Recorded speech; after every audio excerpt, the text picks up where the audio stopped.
যুক্তরাষ্ট্রের নিউ জার্সির new York বিমানবন্দরে এক ভারতীয় শিক্ষার্থীকে পুলিশি নির্যাতনের শিকার হতে হয়েছে।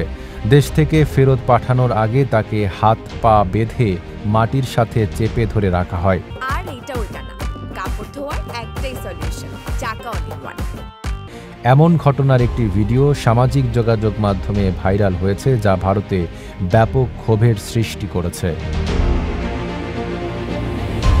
ভিডিওটি করেন ভারতীয় আমেরিকান উদ্যোক্তা কুনার জৈন, যিনি জানান ওই শিক্ষার্থীকে দাগী অপরাধীর মতো আচরণ করা হয়।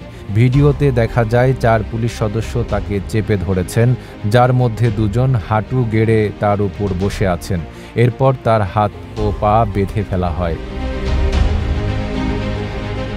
কুইনারজন এক্স মাইক্রো ব্লগিং সাইটে লিখেছেন, গতরাতে এক তরুণ ভারতীয় শিক্ষার্থীকে হ্যান্ডকাফ পরা অবস্থায় দেশে ফেরত পাঠানো হচ্ছিল। তার সঙ্গে অত্যন্ত অমানবিক আচরণ করা হয়। ভিডিও ভাইরাল হওয়ার পর নিউ ইয়র্কের রাষ্ট্রীয় দূতাবাস বিষয়টি নিয়ে স্থানীয় কর্তৃপক্ষের সঙ্গে যোগাযোগ শুরু করেছে।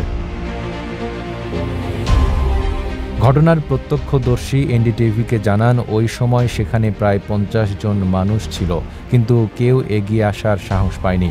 শিক্ষার্থীটি উগ্র আচরণ করায় পুলিশ তাকে মাটির সাথে চেপে ধরে। তবে কেন সে এমন অবস্থায় ছিল তা জানা যায়নি। পুলিশ কর্মকর্তারা বলছিলেন তারা হিন্দি বুঝতে পারেন না, অথচ শিক্ষার্থী হরিয়ানভি ভাষায় কথা বলছিলেন। প্রত্যক্ষদর্শী পুলিশকে সাহায্যের প্রস্তাব দিয়েও কোনো সহায়তা পাননি, বরং পুলিশ আরও সদস্য ডেকে এনেছে।